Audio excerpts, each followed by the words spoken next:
All right. Hi, everybody. I'm so sorry well, I apologize that I am late. I was having a very difficult time coming on live, um, but I had to shut down the computer, do all that, and we are here. And today, right now, and every Thursday, for the next four Thursday, I will be talking with an amazing soul uh, who calls herself Trinity. Trinity is her name. And, I love when I asked her, what do I call you? She shared with me the evolutions of her and each, I believe, evolution or new higher self will bring on a higher name.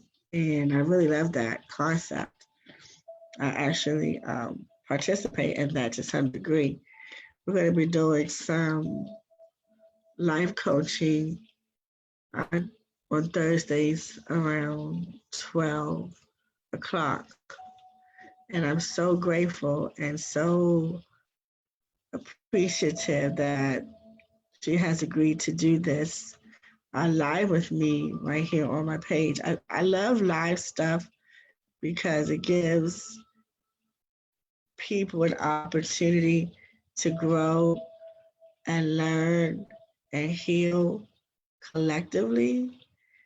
And it's so amazing when we allow ourselves to hear other people's stories, hear other people's transformations, hear other people have their moments.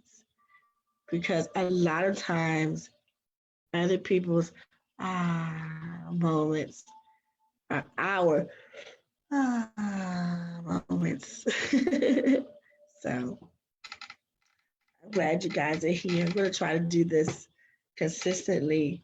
Um, I always have done this consistently. I just went into training mode where um, I was training a lot of amazing souls to get ready for all of the beautiful people that would be coming into this space to do their healing. And I'm excited about it. So I'm back. I'm here. I'm going to be doing some healing. I'm going to be doing some spiritual connections. If messages come up, then they do. I don't shy away from messages. If messages come up, I do deliver them. If that's something that freaks you out, you're probably in the wrong space. You know, if it doesn't scare you and it's something that you embrace, you're in the right space. You're in the right space.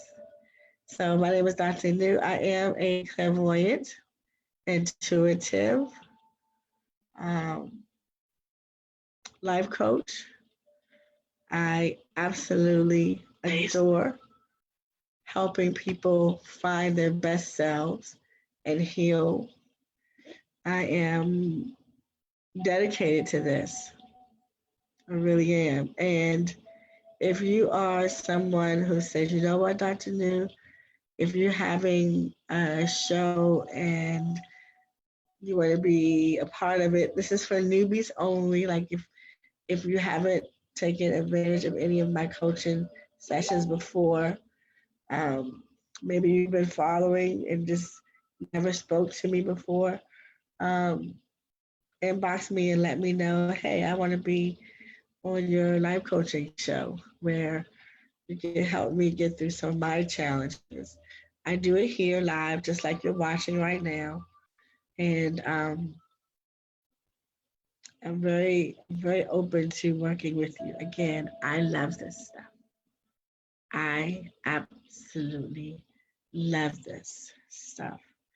I eat, breathe, bathe in helping people become their best selves. Okay? So this is something that you're interested in, please inbox me. But not if you've met me before. This isn't for people who have already met me and had sessions with me. This is for people who are new to me. I'm here to help. All right, beautiful Trinity. First, Trinity, thank you so much for being patient with me as I'm figuring out all this computer, how to get myself back on, how to get myself on this thing. I can't see you, but I do know that you're here. So what I'm going to do is I'm going to ask you to share your screen, and then it's going to um, I'm going to unmute you. So you are now unmuted. I can hear you now, and now I can see you. Yay, beautiful! Thank you so much for doing it. I want to first recognize that this is so divinely sent because we talked a little bit last week, and I had shared that I had asked Spirit to connect me to someone. I didn't care who, just someone who was ready to do the healing, was ready to grow, and just needed someone to stand beside them while they did it. And here you came. And I said, oh my goodness, is it you? And you said, it's me. And I love spirits. I love spirit like that. I love it so much that it answered my prayer within 24 hours. And you can't make this stuff up. Right? So one of the things that and just give me 1 second. I'm gonna get my, I don't know what happened. I don't have my frankincense. I always have my frankincense. I love frankincense. So I apologize. I should have had this going before we even started. And that computer thing got me down.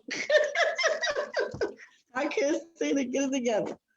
Okay, so one of the beautiful things that I noticed about that Spirit shared with me in my first encounter with you is that you seem to have you have an amazing soul. Not only do you have an amazing soul, you have an amazing soul that wants to help people. Thank you. Yeah. You like to help people, and you like to do what's best for people. Right. The thing that Spirit told me that you were challenged with is that the people who you are attracting to yourself aren't always able to receive what you're actually giving. Oh, great. And the reason that they're not able to receive what you're giving is because they think they already know the answer, or they somehow have convinced themselves that there's a such thing as being greater than their brother or sister.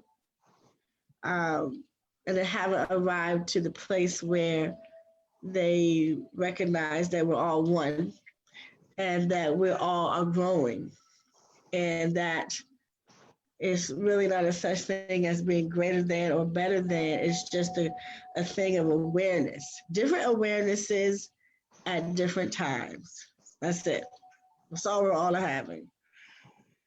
But that can cause some discomfort,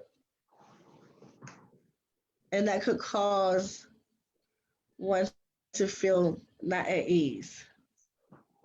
So, in those spaces, the question becomes, how do I explore myself and discover what inside of me is pulling this towards me, and what am I supposed to get out of it? Right. That's right.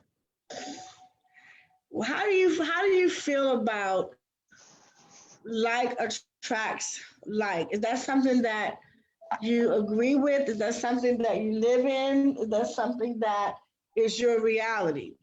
Yes, I believe that light will attract light, as well as dark can be somewhat attracted to light too. But I would love, and my desire is to be with light. I mean, if darkness needs help and it comes to me, I am not going to turn it away because it is darkness. I have to look at the objective, because there must be a learning experience in there for me too. And from out of dark comes light too. Yeah, I remember I used to be scared of the dark, and what you just said was something that Spirit told me. Spirit said, how can you be afraid of the dark when all things come from the dark? And I went, oh, that's so powerful. Yeah.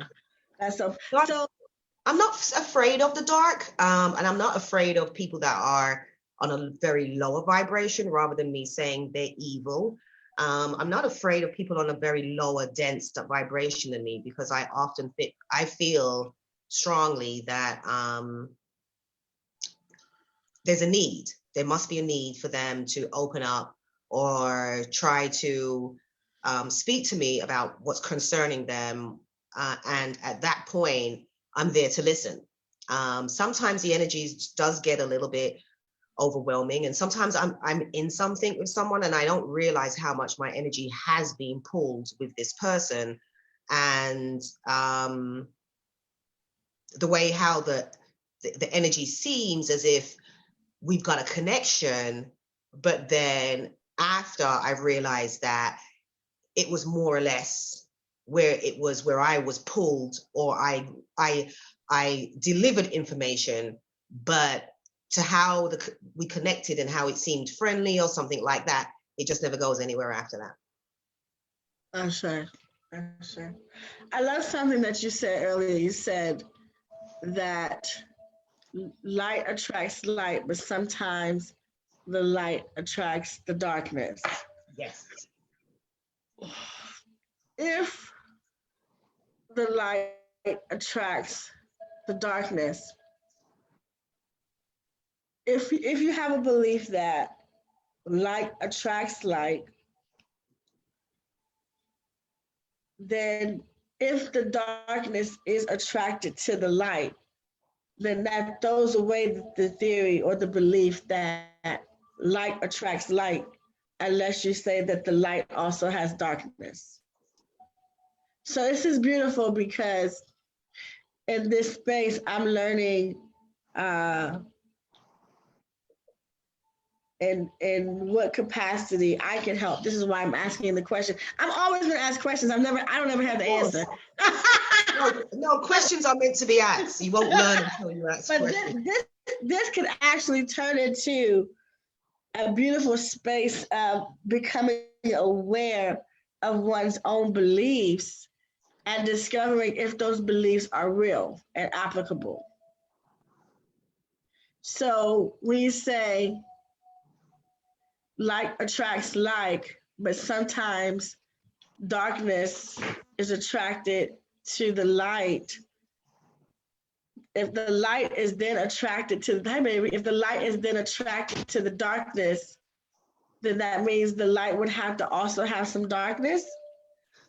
Maybe the light could be dim, or maybe that darkness, once the light, in order to get light, you most probably could have been dark before to keep exuberating to keep your light. And sometimes you can be of light, but your light can be slightly dim.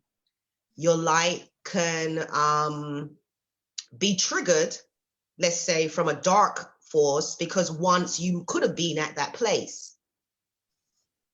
Right? So it's very interesting that the way how what you've said, because darkness can see light, and light can see darkness at times. I see darkness, but if the dark comes to the light, it may either want to be more lighter. It might be stemming away from the darkness versus still in the dark, because it must be a reason why it came to light, because it can still go to dark. It could go back to its dark. So the fact that it comes to light, either light was at that place where the darkness is coming for release, or coming for an answer, or coming for some sort of help. And that light was once there to understand, in order to give the darkness the clarity or the support or the help that it needs. And from there, that light can become lighter, because from out of every dark and from out of every light is an experience. And so it's important that we acknowledge the experience rather than just looking at this is what's happened to me or this is what someone said to me, because from out of that, something's going to resonate in your heart if you look within yourself. That's what I believe. Ashe. So if one is light and darkness is coming forth to the light, would it be safe to say that what you just said is that the light or the person who is assuming the position of being light, that person must also hold the dark in order to even be able to connect to the dark for purpose of conversation, elevation, or whatever? The darkness has to be there in order for you to connect. I believe so. There could a possibility of that. And I feel like just like a light bulb, you have some light bulbs that are at different kilowatts, a different watt, and some of them are yellow, some of them are not bright white, some of them are linen white, some of them are vanilla white. And so I feel like depending on where your light code is and where that dark code is for you to be able to connect, and it would seem at that point like yin and yang, right? So I feel like just like we would have, some people would say we would have a set of sin within us, as well as we will have the godlike within us, or we would have we are negative and we are positive. I kind of feel like these kind of situations, because there's sometimes when you could be a very positive person and then you're having negative experiences, or you do something negative, but does that mean that your whole liberty is negative? Was it just that you did something negative? And so I feel like you would have to kind of have a mixture of two to stay kind of balanced in a sense, but that you still know where your higher purpose is and where your path is. And I feel like you can be light and you can be positive, and then you have your down days, you have your cloud days. But does that mean that you are a dark person or a negative person? No, it doesn't. And because it's always a work in progress, that's what I've been led to believe. It's always, and that's what I believe, it's always a work in progress, no matter what. You're always trying to elevate. So whereas you could be here with your light, and then all of a sudden your light goes up here with some progress, you could get a darkness coming up here with a darkness coming, and your light's up here rather than being it down there. And does that mean that you are a dark person? No, I don't believe so. I just believe that, you could be balanced enough within your darkness or the demons within you that you can be able to guide or talk to somebody who's of that, but it doesn't necessarily mean that you are living in that. And I could be wrong, but that's the way how. Well, it's so beautiful because you said two different things, and one of them has to be true and one of them has to not be true. So let's just discover which one is true. I like, because what you said was that you can be light and you can have an experience with someone who is dark. And because you're having the experience with someone who is dark, then that means there's some aspect of yourself that is dark. And then you said, but you don't necessarily have to be dark. So in that sentence, one of those has to be true. You're either going to be standing in the position where you're light and there is no darkness, or you're light and there is also darkness. So you are both light and darkness. And so if you are only light, and if light attracts like, then you would only attract light if that reality is real. If you live in the reality that like attracts like, and you consider yourself light, then that means you would only attract light, right? That's one thing that you said. And then there's another thing that you said that is light having balance, and having balance means that there's also darkness, because having balance implies there's something else in the equation. So light and darkness existing in one place, and because there's light and darkness existing in one place, one could attract light and one could attract darkness. Yes. And so maybe that brings a parallel, right? It brings a parallel, right? So that the energy can kind of go flow, right? Because oftentimes I feel like when we hear of darkness, we just feel like, no, I just got to be light. But yes, light has its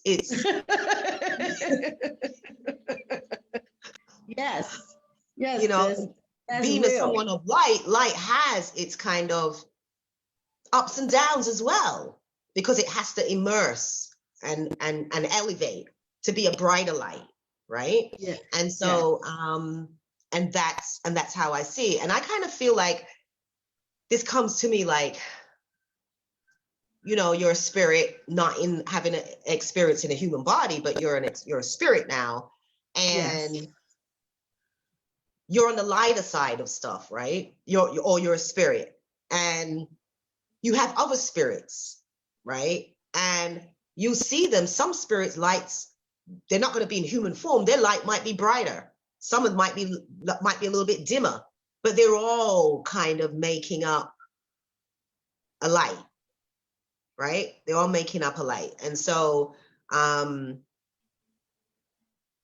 if one light is, so that's how I see it. Like, one could be darker, one could be a little bit dimmer, one could be not so dim, one could be a little brighter, one could be super beaming bright, or one could be rays of light, right? You could have rays, one having rays of light, superseding over the other light. That's just light, right? Yes. Superseding over the beaming light, or the beaming light supersedes over the rays of light, or the rays of light and the beaming light just go together. But each one will still have its role and task to play in order to grow, so that it can support the rest of its veins or unities with its other lights, right? And so that is, so people often get afraid and say, well, I'm just light, I'm nothing to do with darkness. But if you don't understand, if you're just light, how are you going to understand the darkness? You won't. So when the darkness comes, you won't know how to deal with the darkness. And what we have to also remember is that we're all in this together. Whether it's on this plane, we're all in this together. In this playing field, we're all in this together. And so to just think that, oh, I'm just light and I don't want to deal with nobody who's negativity, that's ridiculous. It kind of comes in and out of us, because we are part born of part of us is sin, right? We have a certain weakness to our flesh, our desires, and if we want to put that down to saying that that's a sinful part of us, right? But so that is somewhat always there, right? It's from creation, it's always there, but it's what path you're going to take, and the teachings on your path that you're going to learn to be rewarded, so that you can shine brighter. And even if you was in the darker realm, it will be the teachers that you want, or that you are ready for, in order for you to go down into your darker realms. Does that make sense? Sure. Absolutely. So if we had to go now to understanding why things happen, why we attract certain people to us, now that we have established that you do believe or do live in the fact that light attracts light, because earlier we had to figure out if that was really real for you. Um, because in order for that to be real for you, you would have had to you would have had to agree that a person could hold light and dark, which would explain like attracts like if the darkness comes, right? So now that we have established that that is a part of your truth, which is also a part of mine. I believe that like attracts like. Um, now that we've established, now that I know that this is your reality, we can go back and look at experiences that we've had or experiences that you've had that may not be something that you would like to have. And we will call that darkness or we will call that negative.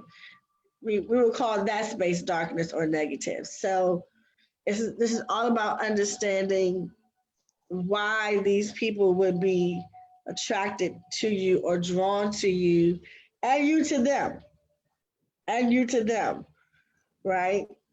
I want to share a story with you. Can I? Yeah, sure. My master teacher, who has made his transition years ago, um, I was hanging out with these people with these people, and he would say to me, "Baby, you hanging out with the wrong people," and I would say, "Oh, they're okay. God loves everybody. What are you talking about?" And he would say, "I know." He said, "But you do realize that you're a queen, right?" And I go, "Yeah." And he said, "You do realize that you stepped off the stool to go play with the peasants, don't you?" And I went, "No, everyone's wonderful. Everyone's amazing. What are you talking about?" And he would say, "Okay." And then I come back and he said, "You still out there with the peasants?" And I said, "Why do you keep saying that? They're not peasants. They're kings and queens." And I would go back out and I play with him again. And I come back and a little bit, a couple of days later, and I tell him all about my day. He said, "Still out there with the peasants, huh?" And I say, "Why do you keep saying that?" And I would get so mad because he's my master teacher, so I was never going to say he was wrong, but I couldn't understand what he was saying. And then one day, he made his transition. He died before he got a chance to understand. Before he got a chance to see me realize that what he was saying to me was, "You're calling yourself a goddess. You're calling yourself a queen. Yet you're hanging out with people who are not goddesses and not queens. And so you, my dear, have left your throne. And you are not aware that you left your throne because you are trying to make those who are not on the throne bound." And it was such an amazing awareness that I had and a revelation that, oh my God, I did step off my throne and I went down here and started playing in the dirt and I started calling the dirt the throne. The peasants were not the throne. I left the throne and became the peasants. But it was not in my awareness when I was doing it because I wanted to see equality in everything. And it's not equality in everything. There are differences. There are differences. And I had to learn what made me be attracted to my peasant state of being. Because there was something going on inside of me that made me be attracted to the peasant side of me. I recognize that I am good and bad, light and dark. But there was something that was pulling me to the peasant side or the dark side, and it kept me attracted to the peasant side or the dark side. And I had to discover within myself what made me do that so that I could stop performing that way and stop attracting that type of people. And I did it and I allowed myself to do it under the synopsis that I'm a healer. So, of course, I'm going to attract brokenness. That was the gateway in. See, the enemy don't have no new tricks. It said, hey, this little lady right here, she knows she's a healer. I can get in here and get to work because she's going to attract everything to her because she's a healer. And that was the way that they got in. And it was their entry. And then the way they stayed in was because I had something running that made me be attracted to that place. So when I was talking to you, I saw me like I do with everybody else. I just sit around here and see me all day long. And the many different ways I learned to escape things that are trying to get me to go a different way. So what I wanted to share that story with you because I wanted you to know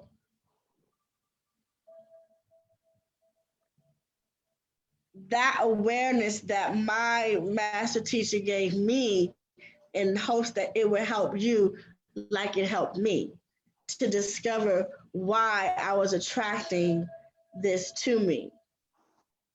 Because it wasn't a good feeling. Now I still attract people to me that need healing, but it's a different kind of energy, it's a different kind of feel than the one that I was attracting the other people to me. So the other people would bring me would create the environment for me to have hurt, pain, disappointment, why you don't understand, all this. But over here now today, what I have is an amazing experience of watching God's people turn into God right before my eyes. And I don't have the same heaviness or the same experience. Does that make sense to you at all? Yes. So like when I look at you, you're such an amazing person. So we got that part. So but let's go down and get the part that's not so that's bringing in the confusion and figure out what it is so that we don't.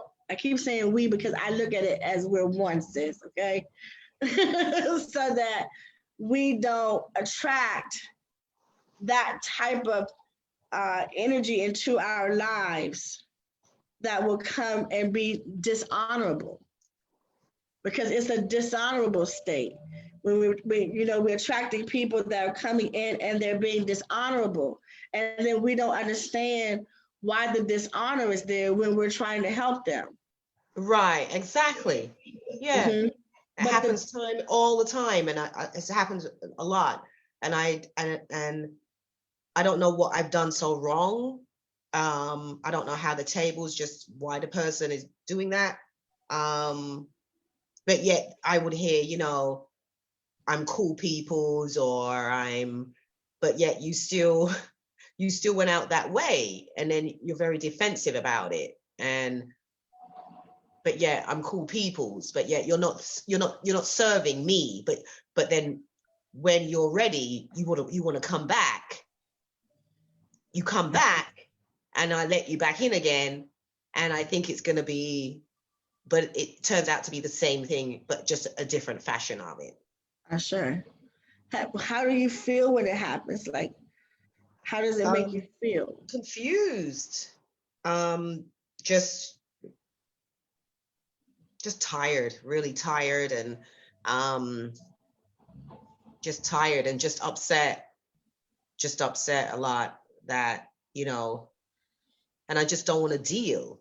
But it's kind of a little difficult to not deal because I'm sociable. I like people, really. So I love animals. So it could be an animal that's with a person that I'm not really interested in the person, but the animal, I have a connection with the animal, and then it's attached to its owner.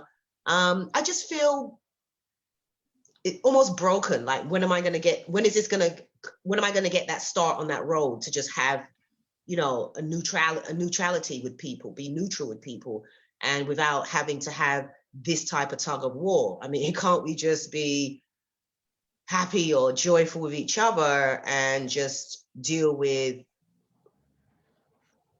regular things, as opposed to about you? You want me to deal with things about you, and then dealing with you, as soon as you're at a comfortable place, you're gone, or I don't exist, or you turn it over that I'm saying something to you that's so wrong, or you know, maybe my thought process is not the same as yours, and because of that, there's some fear comes in, and you start getting at me for it, or I told you the truth, and it just. But at the same time, you're not about. You say you're spiritual or something like this, but yet I don't see when something goes wrong, you being empathic about it. I don't see you trying to talk about it in a light way, on the light side of it. You're more on the darker side to come down defensive and make an argument and rather than how you came in, you were more on the weaker side and you needed the support and everything. And then if something gets said that you don't like, or you're now attacking me in this way, but yeah, I was supposed to be a blessing for you. I don't understand this. That's sure. You know, That's sure. I'm a blessing because I've come into your life, or you've met me and you're able to communicate and I understand you and I'm able to deal with you in certain depths and levels. But at the same now, when we're in the midst of it, you just want to, and I'm nothing at some point. And what you're going to, other than me, it's not not even going to support you like how I was. It's not going to give you any benefit to how where we were or what I was trying to do with you. And yet you go to these other darker realms and then you're like, so it doesn't make sense. And then I'm having to clean back off again and get back. And then I realized how beaten up I was, not on a physical level, but on a spiritual level. And that's when I realized that this stuff is real. Like this is not a joke. And this is where my path really lies, on this spiritual level. Because after the facts of speaking to you on a regular level, why am I feeling so burnt out, so tired? I can't move, because spiritually, that's where what we were doing on a spiritual level, right? And we are spirits having a spiritual experience having a human experience. So it's like it gets that side for me gets more realer than the reality of just as I see you and you see me tangibly. It gets more, there's other things behind me just looking at you that is coming out of you or coming from you that I can see or pick up or do, and things like that. So at that point, I'm lost. Oh, sure. When did you, I'm going to ask you some really tough questions. And the most that you can remember and the most honest that you can be is the best outcome. What is what's the experience that you had about people seeing your value? Saturday. What's the earliest memory? Like, even if you go back to you 2 years old, 3 years old, what's the far back as you can go when someone didn't see your value? When I was starting at 5 years old. That's when it started. From home. When I remember two occasions that really was one when I had 2 brothers. My mom became a single parent, and my 2 brothers because my mom she didn't want to be a stay-at-home mom and she wanted to go out and work. And so I was the last child. Mom had 6 children, but she had some of her children were in the West Indian island of Jamaica, and some were in England. And I was one of the children that was born her last child. And so when my dad left home, the 2 brothers that I was growing with, they just became wild, right? And they were just running everywhere. So there was times when they would get locked up, arrested at the age of 13, 14, and they would end up in court, juvenile detention center, this kind of stuff. And so I decided I wanted to be a judge because I said that I was not going to be a regular civilian. And when, when you're Saturday evenings, the family comes around and they're having drinks, eating soups and talking, and they would say, what do you want to be, Trinity? What do you want to be when you grow up? And I would say, I want to be a judge. And they would say, what? Your thought process or your ambition is high. Where do you think you're going with that? Listen to what she wants to become a judge. And they would laugh their heads off, and in a group. And they would say, come. Or they would call me, on another day or Sunday. I don't know. They would just call. But it was a regular thing. And they'd have a drink and they'd get a joke out of it. And I used to watch all these crown court shows, like Judge Judy, but they were more live court cases. Got like Judge Judy and more serious ones, and I used to watch those a lot. And I would get these big words from these people, and I would use these words as a child, and they would all laugh. And the second one was when my mom was very strict, and I had to be at home at a certain time after school because she was a single parent, and I didn't have anyone to take care of me after school. So she just said, from school, home until she gets in. So I would finish school at 4 and she should be home by like 5:36. So I would stay behind at school to do this play, Cinderella. And what happened was, I couldn't get the main parts because sometimes the audition was later and I had to be at home at a certain time, and I was stealing the time, So what I did was I got a part as a bunny rabbit, and it was a play, the night of the play, and some family members had informed my mom that I'm having a play and she should come. And my mom was very concerned about taking time off of work, but she decided, okay, and she came. And I was on the stage as one of the bunny rabbits in the forest. And they had put blue shorts on, a white t-shirt, and they put a lot of cotton buds at your butt for the tail, to make the white tail. Bouncing around on stage. Some people were trees and bouncing around on stage. And I looked at my mom in the crowd, and boy, the face that I saw her make, it was horrifying. And after the play in the school, when your parents get together and and everything, she wanted to beat me. And going home, she couldn't, because she was a heavy-set woman. She couldn't catch me. I was walking in front of her, but I was afraid of her because, as far as she was concerned, you made me leave my job to come and see you running around on stage with white cotton wool stuck up at your backside. And here, Mrs. White's daughter gets the best part because she's the witch, and she gets the best part. And here you are, a bunny rabbit jumping around in the forest, and they stuck white cotton wool up your backside, and you wanted me to come and see you jump around in the forest?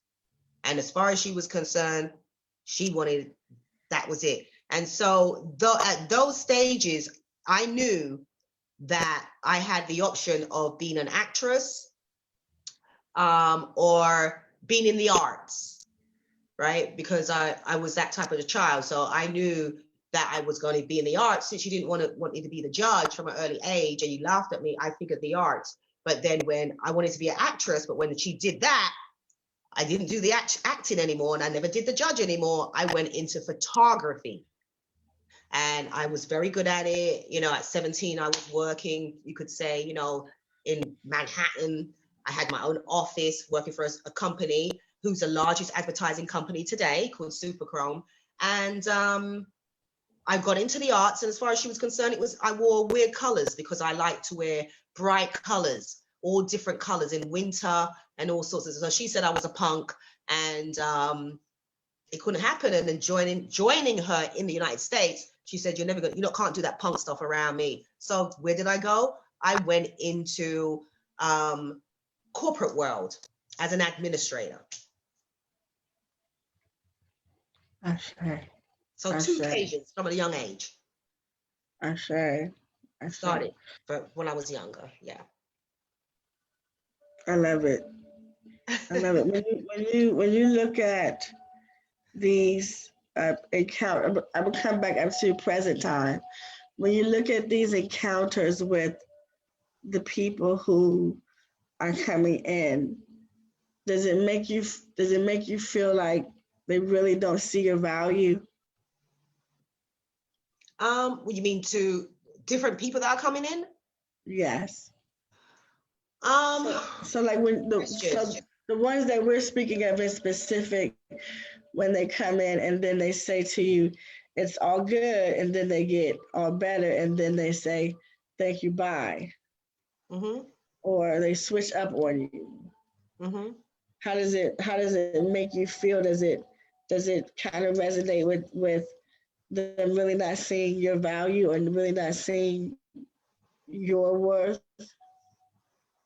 Yeah. Does it make you feel something I don't like know what that? else to offer. I don't know what else to offer. I don't know.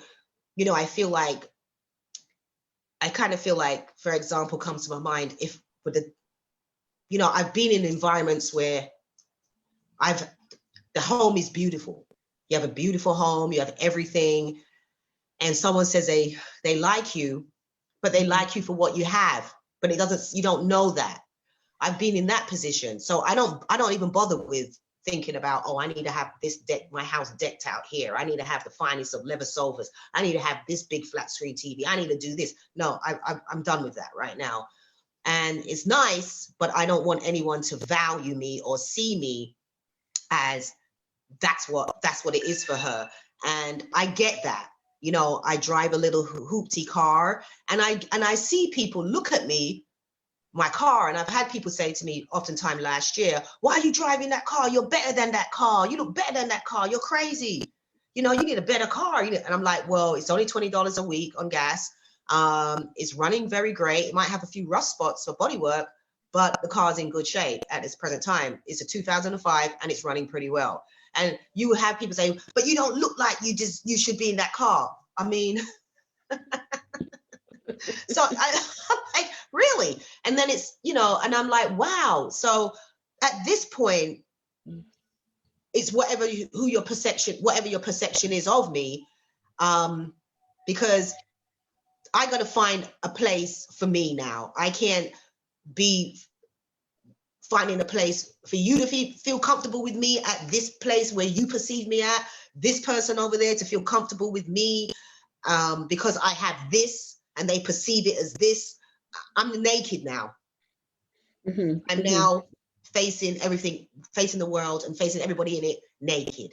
I'm just as who I, just that, because having all these things and coming to my home or thinking that I should have all of these things for you to feel or see me is ridiculous to me right now in life. And I see a lot, and I deliberately do these things not to show that I don't have this and I don't have that, to see how much you really value me, right? And to see if my energy or my spiritual being is enough just for me being who I am. That I have to have this fabulous job, I have to be driving this car, I have to be having all this in my house, I have to be in with these type of people for you to recognize me and things like that. And I don't get it. I mean, I don't understand. It's like, for example, a new potential friend, she called me on Sunday. She texts and she says, when I finish from work, we can touch base. I said, yes. She finishes work, she touched bases, and she's like, so how's everything? I said, everything's going pretty okay. Not too bad, It has its ups and downs, but it's going all right. And then she says, yeah, so what else is going on? What else is going on? And the energy coming from her was if I don't have, and I said to her, I don't have anything else. I don't know what else you want me to tell you. My life is just simple. That's where it is. I don't know what more do you want me to give to you for you to feel that you It's can have a enough. friendship with me. Yeah, And or all that you, is enough.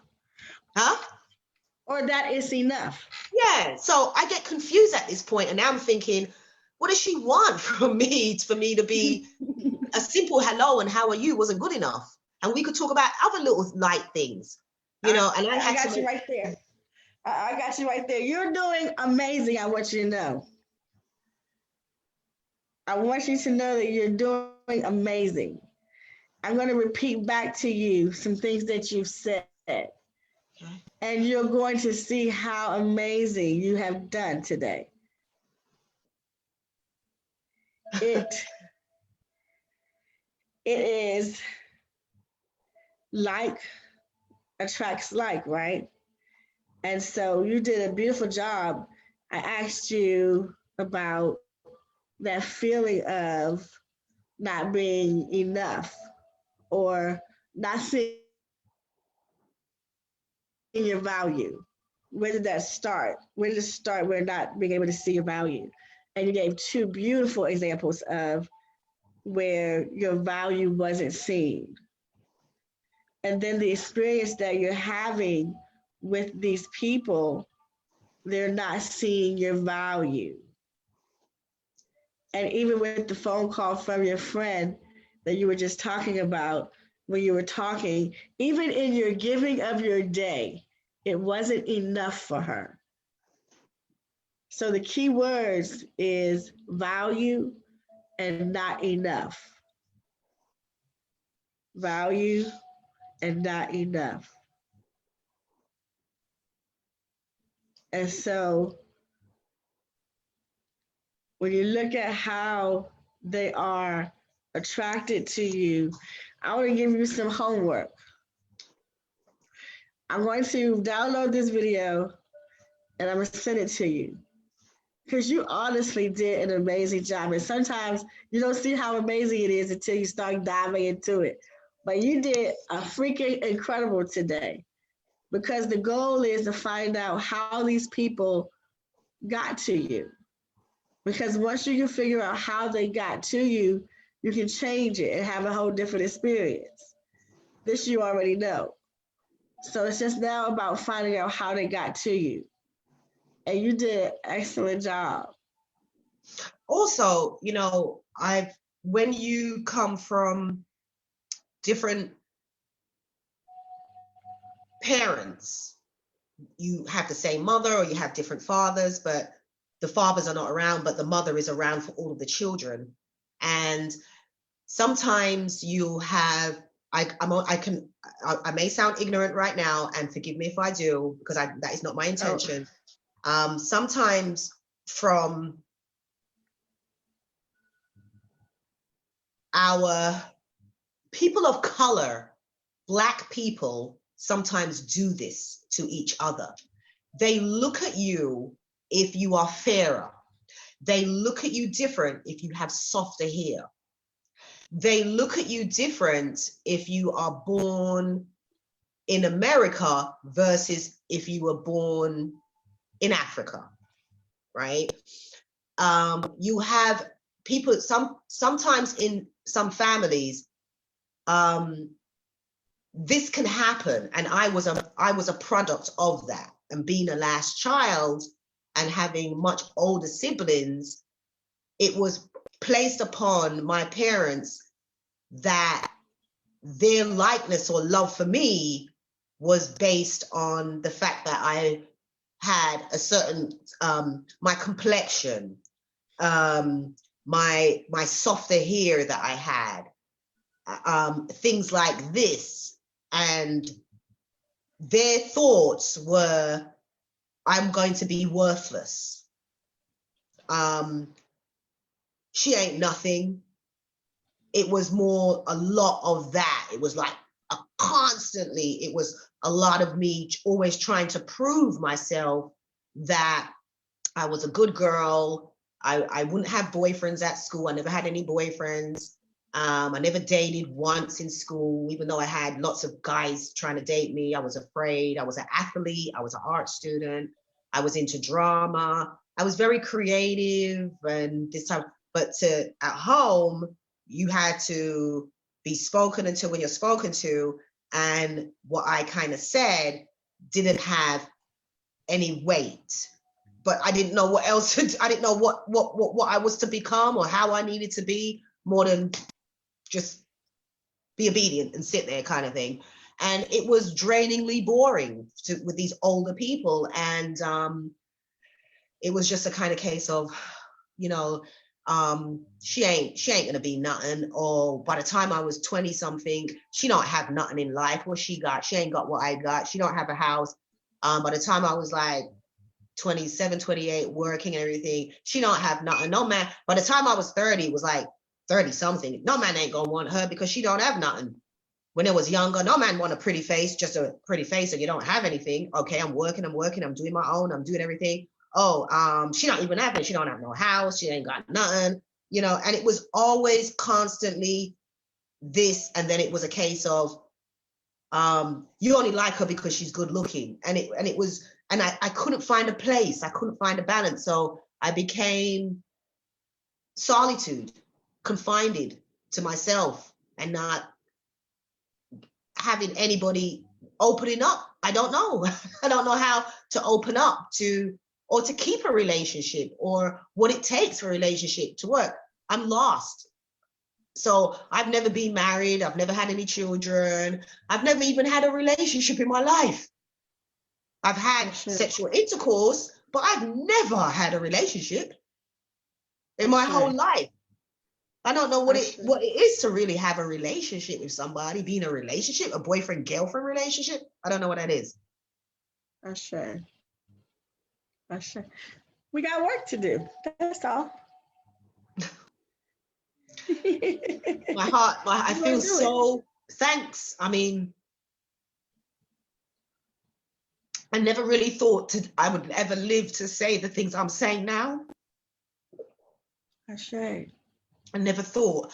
I guess it was just in a very, right now it just feels like it was just in a very dark place, like how my thoughts are in a very dark cave, and there's just below the cave, or on the ground of the cave, is just a dim light, but it's down below and above in the cave. And my thoughts are there. They've been there because it's just,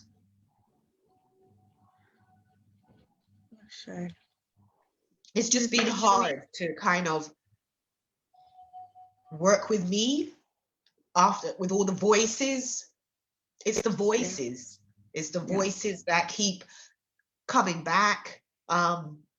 It's this, and when the voice comes back, this emotion comes back of feeling bewildered, neglected, abandoned.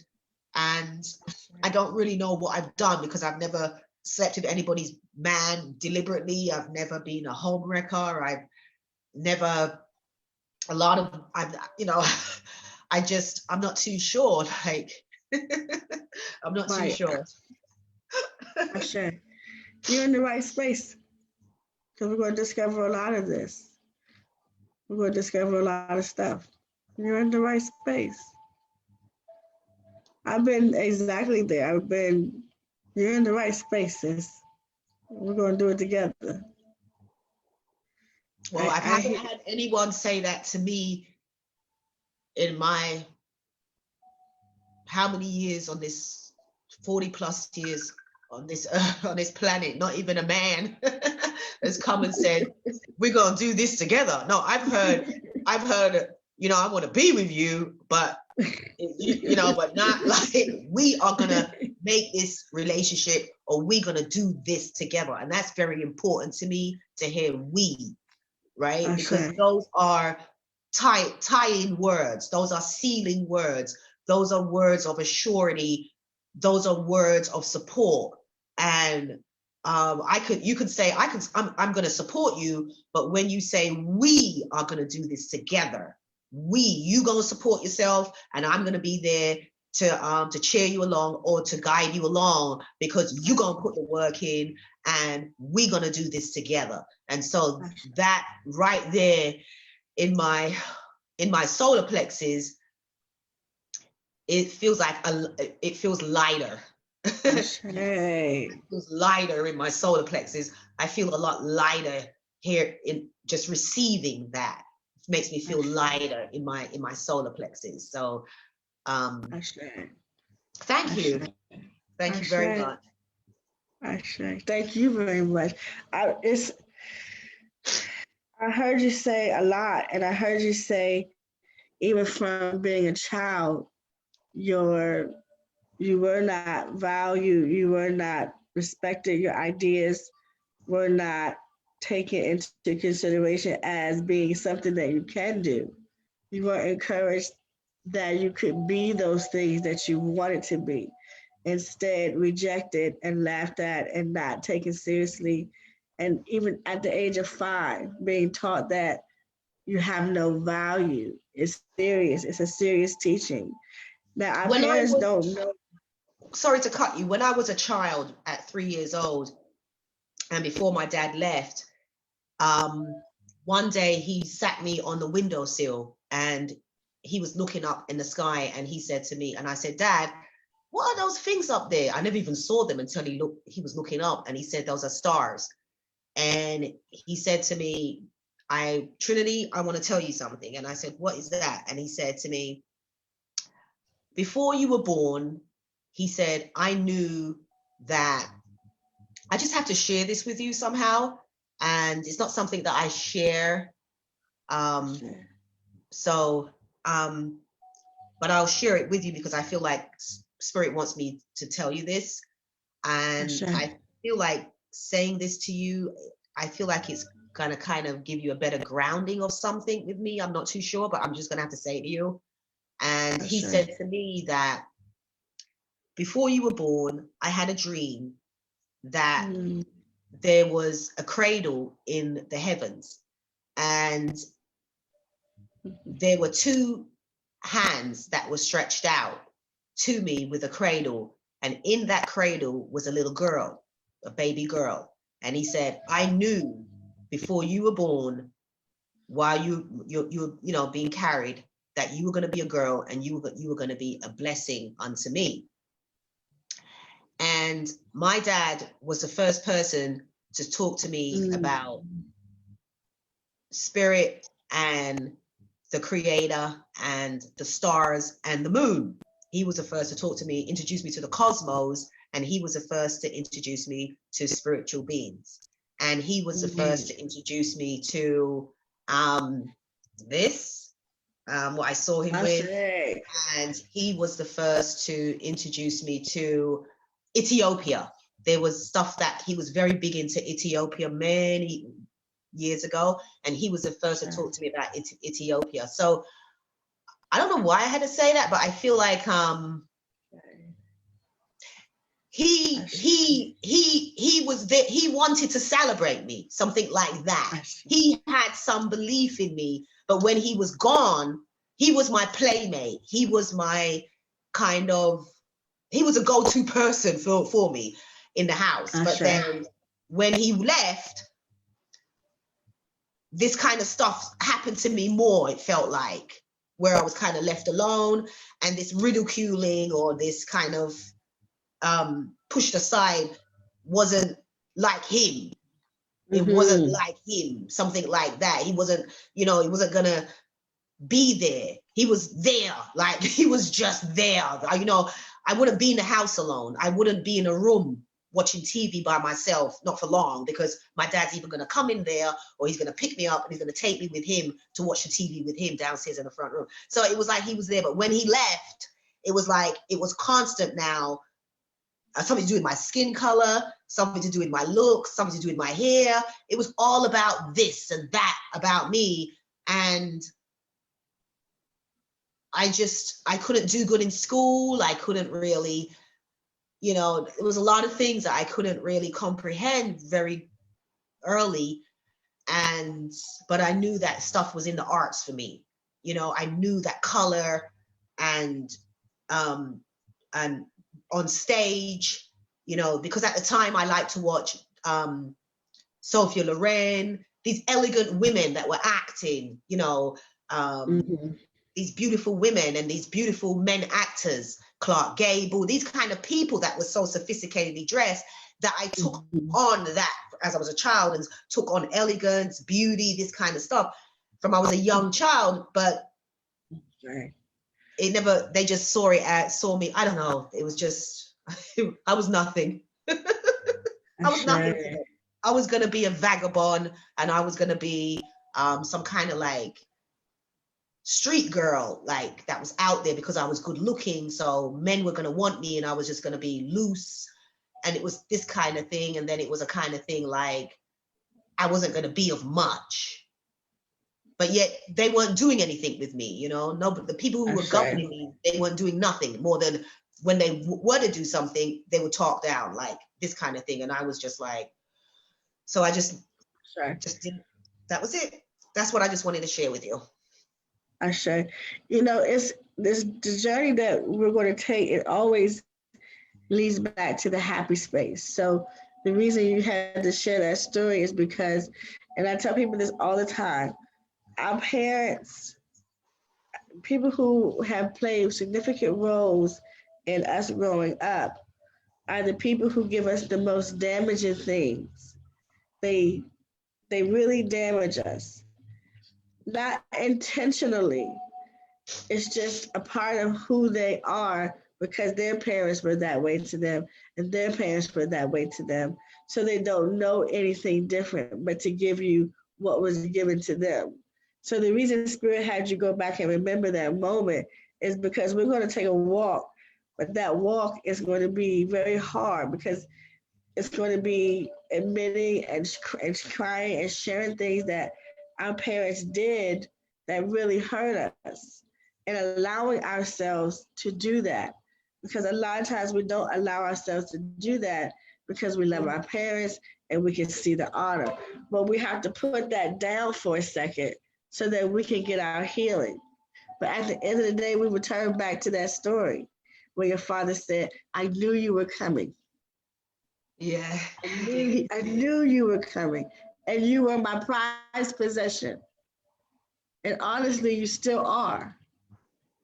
But because they have the prized possession, it doesn't mean they were taught how to treat it. It doesn't mean that they knew exactly what to give you.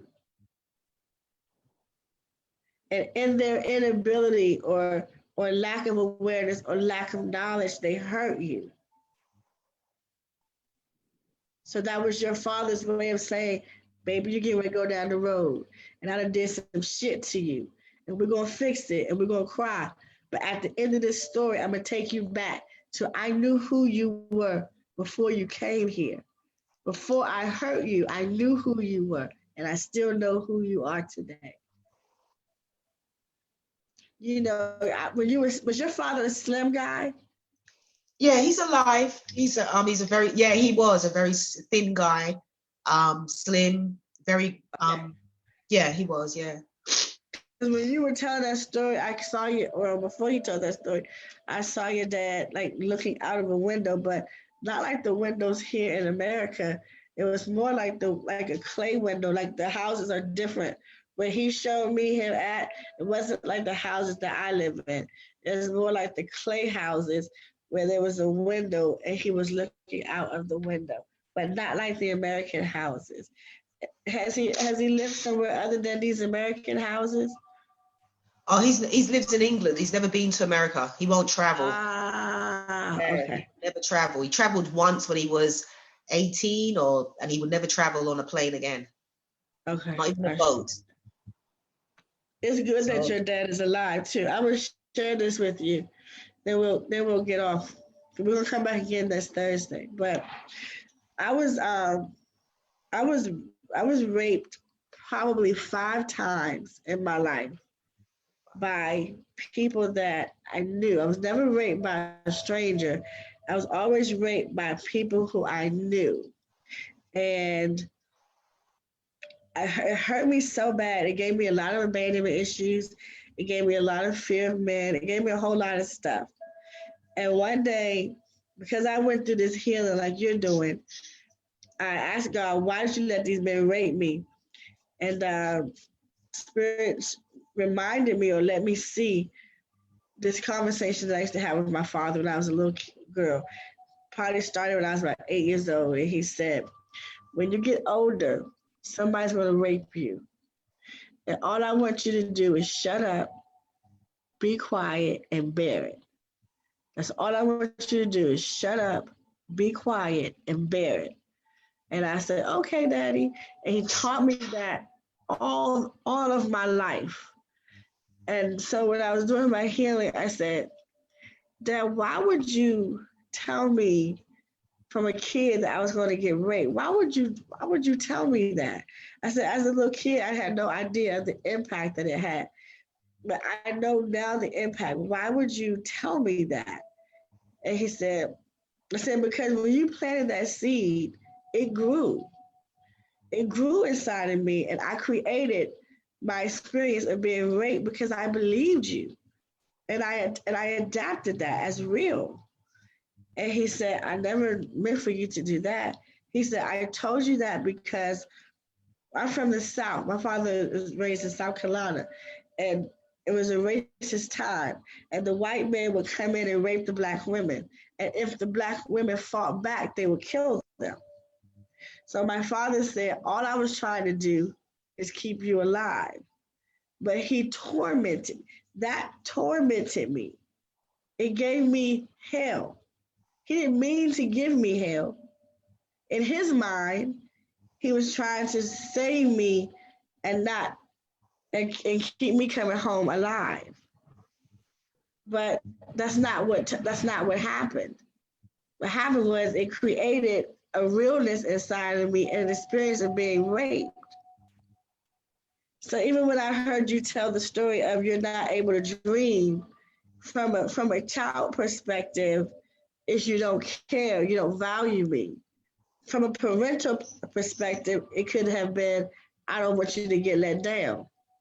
Let me save her from even dreaming because that ain't how the world works. Because they bring their pain to the table.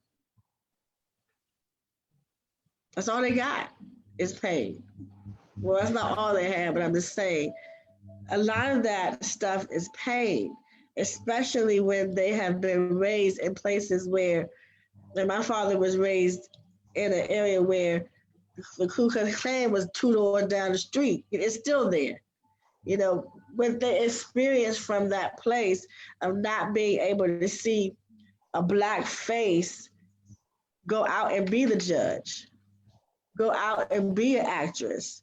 So, from sometimes from a parental perspective, it could have very well been, don't dream, baby, because I'd have been in here and that ain't gonna happen. But from a child perspective, it's not received that way. It's received as I'm not valuable. Just like for me, it was I didn't value men. Like men are never gonna love me because they're disrespectful. They don't even like women. All they want to do is rape me. And that's what I grew up thinking. So the intention behind my father giving me that wasn't what I experienced. The intentions behind what they gave you could possibly not be what they experienced. It's great that your dad is alive because I was able to go back and ask my dad, why would you tell me that?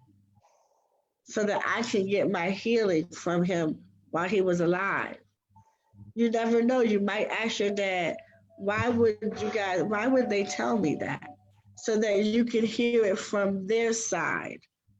And listening to why they say certain things sometimes is the greatest healing because they have a whole totally different reason why a lot of times than what we've experienced.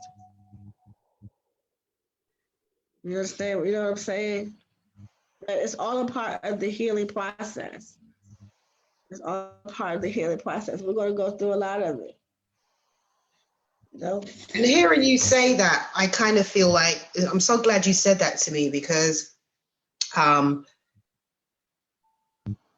it makes me brings more to my vision, something like that's maybe going on with me that I really didn't realize until maybe something like now that you said that was, my mom at the age, I guess 14 or 15, she was raped. And the man that raped her he was married and had how many children? Like more than 6 children. And she didn't know that she was pregnant because the man was a friend of her father's, but she didn't know. He was a younger man to her father, but they were friends. And he came from a wealthy background. And she didn't know she was pregnant. And then when her parents asked her what's going on and asked her how did it, she told them who it was. And the guy denied it. And he said, he said to my mom, are you sure that's my child? My mom said, well, it must be for your dad then if it ain't for you, you know, that kind of thing. And then he just closed the door on her. Then her third child, she met another man with her third boyfriend, and she went to be with his family while her boyfriend was away, and she went to be with his family, and his brother raped her. So she ended on her second rape. Now, when she had me, her sixth child, all I know was that she would bring me in the room a lot. She would always bring me aside and she would always question me.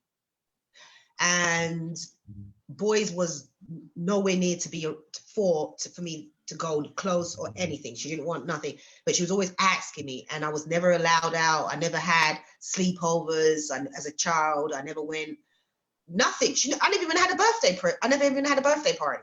Nothing she did with me. And she never took me to the park. She never did nothing. When I mean nothing, I mean nothing. School vacation, 6 weeks, I was at home. Didn't go anywhere. And she just had me this way that when I went to school, no guy could touch me. I was fully developed at 8, you know, but you couldn't. And I just, even up to when I was 15, 16, I didn't even know what a boyfriend was. I didn't even know what that was about. My girlfriends had boyfriends, not me. And I tried to have a boyfriend, my first boyfriend, and it was a disaster. At 18, it was physically violent. I was sexually assaulted by him, and I stayed with him. I didn't know after 6 years of being with him. After 6 years, I didn't know that he went to jail before meeting him. I didn't know that he was in jail for 6 years for rape. So I feel like something like what you've said is now showing me that her influences of putting me in a cage or something like that to do with sex or love or something like this. Yeah. She put me in a cage for it, you know, and she desperately wanted to lock that cage door, right? And the little that she left open that she couldn't lock it properly, and I ventured out. It was a disaster the one time, and she never forgot it. She was always reminding me of that boy that you went with, as if that boy ruined my whole life. Right. And hearing you say that, and with your father, it's as if maybe her having those energy thoughts, or you're good looking or you're cute, something with you and boys, or it was as if, I can't explain, but I feel like something like this. And then when I came of age, she didn't want me to have a boyfriend. She would even be on the boyfriend side against me, something like this. She would ask the guy who was seeing me or trying to see me, oh, how is she treating you? You know, as if something was really wrong with me for that person to be with me. Ashe. So, when in fact it could be just her way of trying to protect you.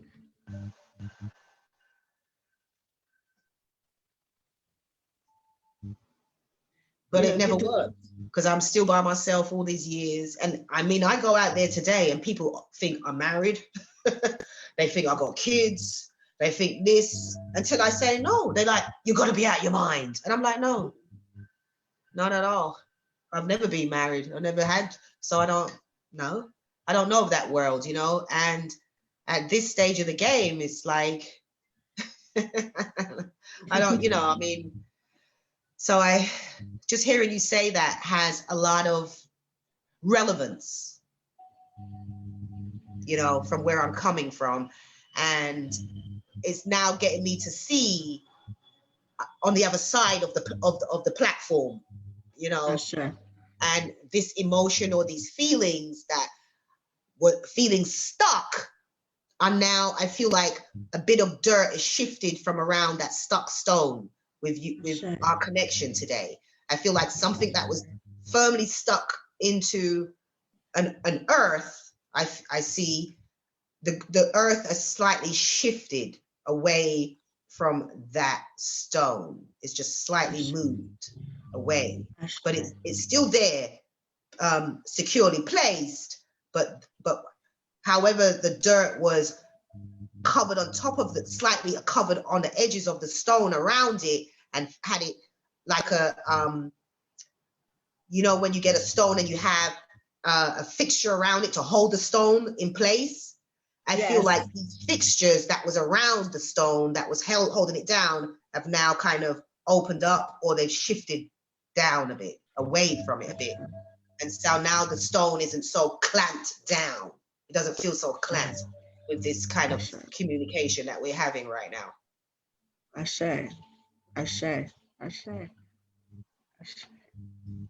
Yay. I have never spoken about these things like this. And I'm surprised that it's kind of just coming out, flowing out, because this is not, I almost want to say that it almost feels like I don't need to say it, because it doesn't have any relevance to me. It's not my reality. It's not real. And I think that's just the everyday cover up. I think that's just that everyday cover up that I've been living with until this moment has now getting me to see. It's like it's a bell ringing, something has rung, and now I'm getting to look at it like, what? Or the curtain is now opened up. A new, a curtain is opened up, and now I'm like, this possibly could be really where I'm at, or this is what's been going on, or this is something that is inside of me, but it's been hidden because I've been mind controlled to think of I am nothing. I am not, whereas as to believe I am. And I have been controlled to believe you are not. You are not. You are not.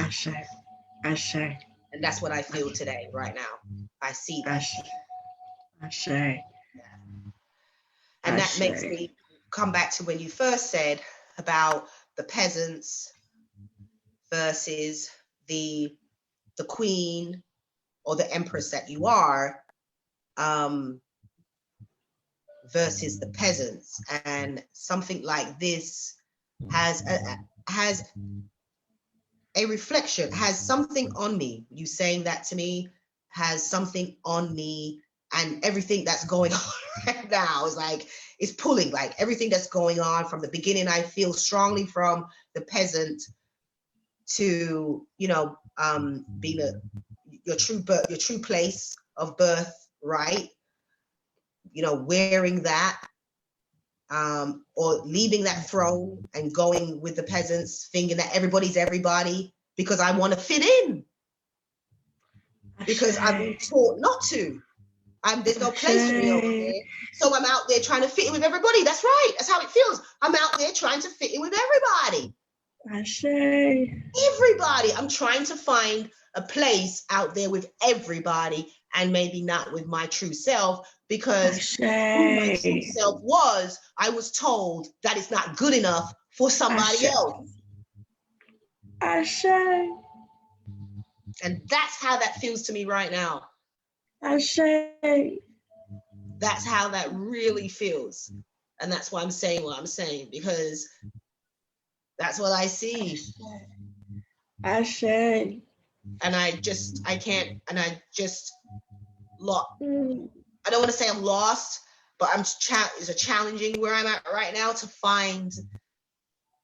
put my 2 feet firmly Ashe. on a secure ground for me, Ashe. so that I can start to walk my path and live my path and celebrate me. Celebrate Ashe. me, because I am deserving to celebrate me. Mm. Yes. Yes. Yes. Yes. Yes, sis. And maybe the unbalancement is, how can I help and heal in truth if I can't? Ashe. The root of me is going to be confusing. It's going to be this and that coming at me. Ashe. And I see that.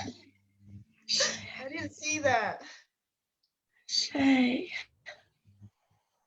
I never saw it. Ashe. Mm. Ashe. Ashe, sis. You're doing so good. Ashe, sis. Thank you so much. Thank you, Ashe. spirits. Appreciate you. Thank you. Ashe. Thank you, God. Mm. Thank you, universe. Thank you, my guardian angels and my guide. Thank you so much. This day it's truly been deserving.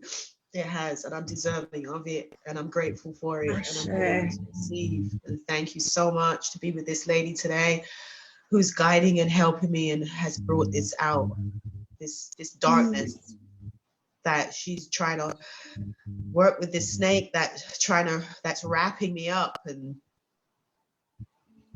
just trying to devour me. Ashe. Ashe. And this fight has to stop. Mm. Mm. So yeah, that's where that's pretty much something that was a clamp in my stomach. Yes. That's pretty much so yeah, it was a clamp. It was. And I think just hearing you express your story of not 1 time, not 2 times, not 3 times, but how much more could you bear after 3 times, let alone the first time, but 5 times. And just being in your presence to share that, to hear and to be there with you, for you to share that. What shame do I have to carry regarding my mother? Because I feel like I'm carrying her shame. Why I am not adventuring out to explore true love or how my love works, because I'm carrying her energy from what she has placed on me, for me to not feel afraid of not knowing even how to work with love, my love, or how to properly receive love, or know when somebody appreciates me, in truth, to work with those energies, because there's confusion there. And maybe that's why it leads back to this person and that person and this person. And I'm not feeling like I'm gratitude from these people, because as we can see, some of this dead energy that's lurking around, or this bad energy, is from past events that have been placed on me, and what I decided to or from an innocent stage hold on to, and see as it's my reality. And maybe I didn't do it intentionally, but as we can see today from you explaining with your father and something happening with my mother and twice with her, and me being her last child and being an attractive little girl, the energies that she's placed on me, right? And then her not having a husband or a man, and most probably wanting this and having these children that she has to put out to, she may see it that, why are you so deserving? Is it because you think because you're good looking, or you think, but you don't have anything? So what makes you think that someone's gonna really want you because you got some looks, girl? You ain't got nothing. People don't just go with people because they're good looking. Even if they do, what you got? You ain't got nothing.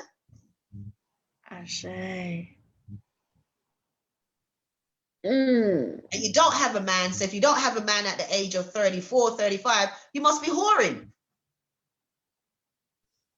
Why aren't you married? You should be married if you're so good looking.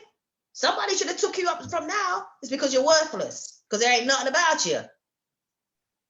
Yes.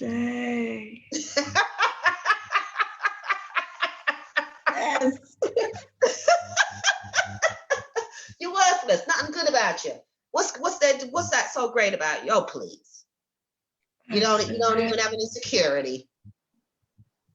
And when you hear your mother talk to you like that, or come with that kind of energy, boy, if you can punch and kick down these walls in the house, man, you would do it. You will, because that's your lineage. That's your it's the beginning of your plant. Yes. So when that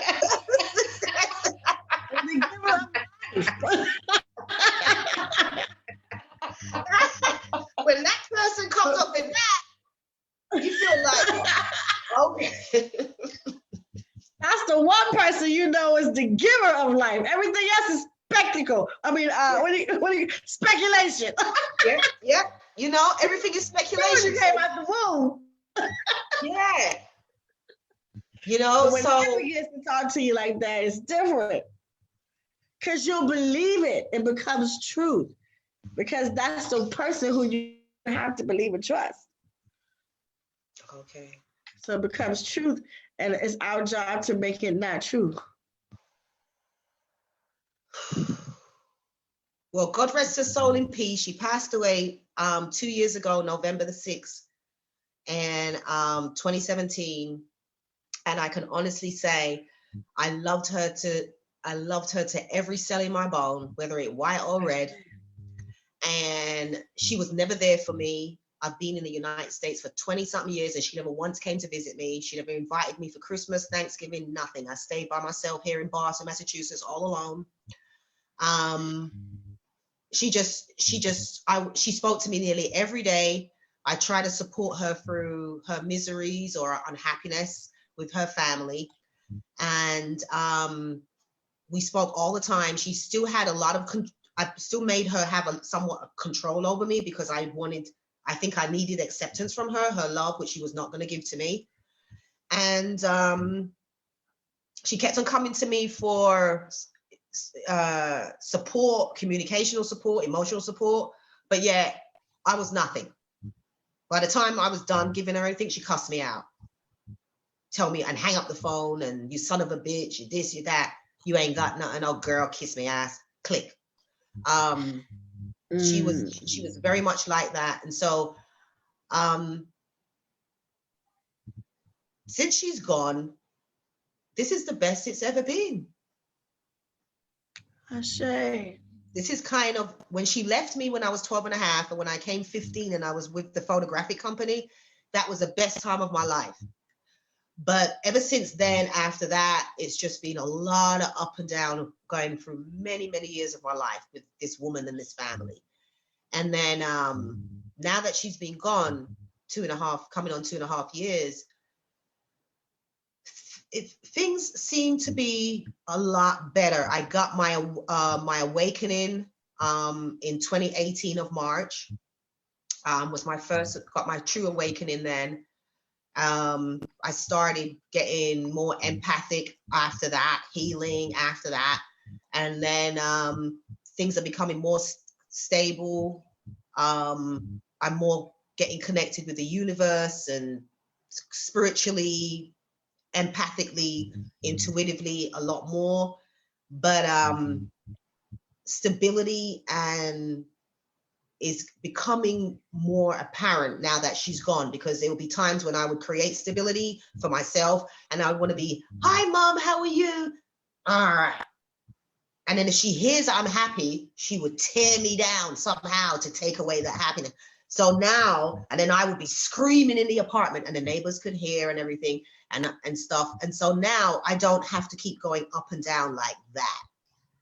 And so for the first time, in an extremely long time, I'm now able to kind of starting to see some things, and I'm starting to listen to some things that people say, oh, you know, you're this, positive things. And I'm like, really? You know, I didn't know. I didn't really, and stuff like that, because she had taken all of those confidences away. I had allowed her to. So now it's getting a lot better. She used to come around a lot. I've asked her not to come around. I used to have lots of dreams of her, and messages from her. She's told me that she's sorry. She knows that she hasn't done a good job with me, and she knows that she can do a better job for me in spirit world. I'm still having a hard time with that. I wanted more years out of her. She also, I got a message where she says that she was afraid of me when she was alive, and now she was afraid, and it was because of my light, because she was so much of darkness. So there's, you know, I've asked her not to come around, so she doesn't come around that much anymore, because when she does come around, I get very angry and confused about why you trying to come around me now, and now that when you're not in physical form, and when you were there in Florida, you didn't try to come around me, and I needed you. I desperately, really needed you, but you wasn't there, and I had to grow myself a lot. So thank you. No, thank you, sis. We're doing this. We're doing this. You did excellent. Thank you. Excellent. Excellent. And it was beautiful to watch, because I go into so many different types of coaching sessions, and so many people have so many different ways of healing. And so right before we started, I said to Spirit, I said, so this is going to be a beautiful time, because I'm going into a coaching session with a healer. So it's different when you go into a coaching with a healer than when you go into a coaching session when it's not a healer. Because when you are going into a coaching session with a healer, your your conversation is different, because we understand what it is to heal someone. But ultimately, and when we're coaching healers, because I'm a healer, and I have a team of life coaches that help me. You know, ultimately, we're always teaching each other that we have to go and heal ourselves, and how and discover ways to do that. And so you did such a beautiful job. You did an amazing job. When you go back and watch this video, you're just going to be like, I'm awesome. And you know, I really feel like God is working here. Like, I feel like more like Archangel Michael's working here with us, because I feel like, what was I going to say? You know, I've had counseling sessions for more than 6 years now. I go to see, you know, a counselor once a week. I haven't been for the last 5 months or 6 months, but for trauma. And I've been on Facebook live, watch people on Facebook lives and people doing their, you know, their lives with, you know, and stuff like that. But I can honestly say that for me to for me to do a live, which I put a post, but I don't even write behind the post or for the post with my own words. So for this to happen like this, I know that it has to really be spirit here, because this is not, it's not something I would do. Ashe. Mm-mm. That's why I love spirit so much, because there's always a beautiful surprise in this stuff. This is not something that I would ever do or try to do live, or I'm not a person who would speak out in a crowd. I would be more observing. This is not something that I would do. I can tell you the truth. No, this is not me at all. I say. Well, I'm so grateful that you let me do this with you. And it was so beautiful to watch you take yourself to the. And I feel like it's a good connection with us, because the last time you said that, you know, it's important that we try to have our own sacred spaces, so that when we come home, or things that are bothering us from on outside, or when things are surfaced within us, we have that sacred place within our home that we can go to and ooh-sah out, and we can get a balance. And for the very, very, very first time since 2011, this is the first time I put a temporary sacred space. And I've moved 1, 2, 3, 4, 5, 6. This is the 7th place since 2012 I've moved to. And this is the first time I was able to kind of put everything a little temporarily together and create. And as soon as I did that in my room, before you came on, or before we started even speaking, connected, I could immediately feel the difference in this tiny little thing that I've done here in this little space. And it's not anything, you know, it's really just, I don't know if you can see, just a little incense. I just put amethyst down. I just had got the sage, eucalyptus. I put a few of the feathers that I found around last year. And, you know, I just put a little thing up here, and then just, you know, and I feel like just doing that alone, I feel like just doing that alone for this session really has helped me. It's in a energy way. It makes me feel better in my solar plexus, and something that's really missed coming from my left. Like, it just feels like something that's really missed here that needs to be connected back. And something that I realized that I enjoyed having in my home once before, that I didn't even realize how much I was this environment does for me. So it's very important for us, each and every one of us, whether we are empaths or we are not empaths, just as we would see it important to go to church or to go speak to our priest, to you know, what's that word called? To repent is so important for yourself to have that, for your own sacred space, also for yourself. And I feel like, you know, you're a blessing. I've never really said that to anyone, but I could honestly say, using that words I've heard people say to me, I can see how God is using you and how the angels are working with you, because this is alive. It's not something I would ever do. I haven't lit incense and created a sacred space like this in several years. So the fact that I was able to get this live today, and then Spirit said, set up some stuff and do this and do that. And I did. Says, you know, I can honestly see that Spirit is working for me and with me through you. For me. That's beautiful. That's true. Right? Yeah, because this could never happen. Because how many healers have I spoken to and asked for messages, and It's been a few years now since 2017, 2018. I mean, this has been going on for a while, since 2017. So the fact in 2020, and in the month of February, the 222 is very significant, very, very significant, and coming towards the ending of the month as well, and in this Mercury retrograde and everything, and Mercury is my ruling planet. This is phenomenal. I say.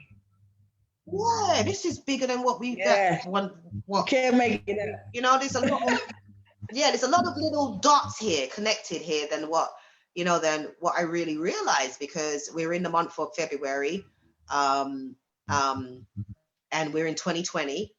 We're on the verge. We're in the Mercury retrograde, which is my planet, and it's a perfect time now because Mercury is at rest. So all the other planets are working, and they're all out of here and there. And maybe that's why I feel so tired as well. And then for me to do the live, for you to be the sign that I never get along with, and yet I'm connected with right now, it's like unbelievable. And the story of the Gemini and the Taurus is that they were once a priest and a priestess. And I think the Taurus wanted to do something different, and the Gemini was upset. But they say that when the two walk together, they are very much both unstoppable. Ooh. Two come together, they are unstoppable on the planet. That's what I've read. So you're a Gemini? Said, oh, yeah. Well, we're going to be unstoppable, baby.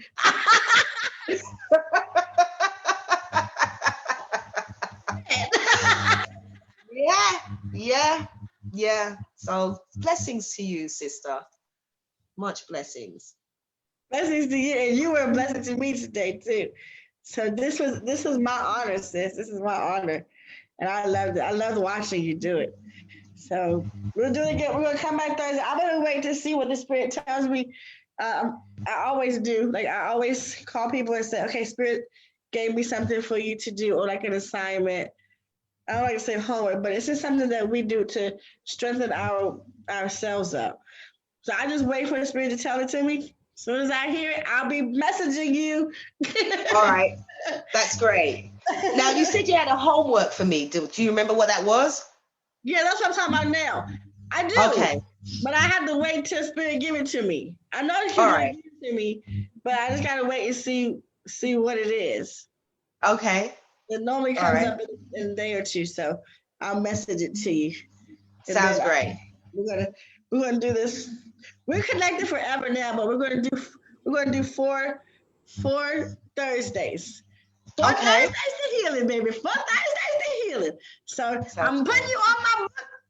12 o'clock. Amazing. I love you, ladies. I love you too. That was great. Thank you. I see you Thursday. Okay. Ashe. Namaste. Ashe. Bye. Blessings. Bye, honey. Bye-bye. Bye.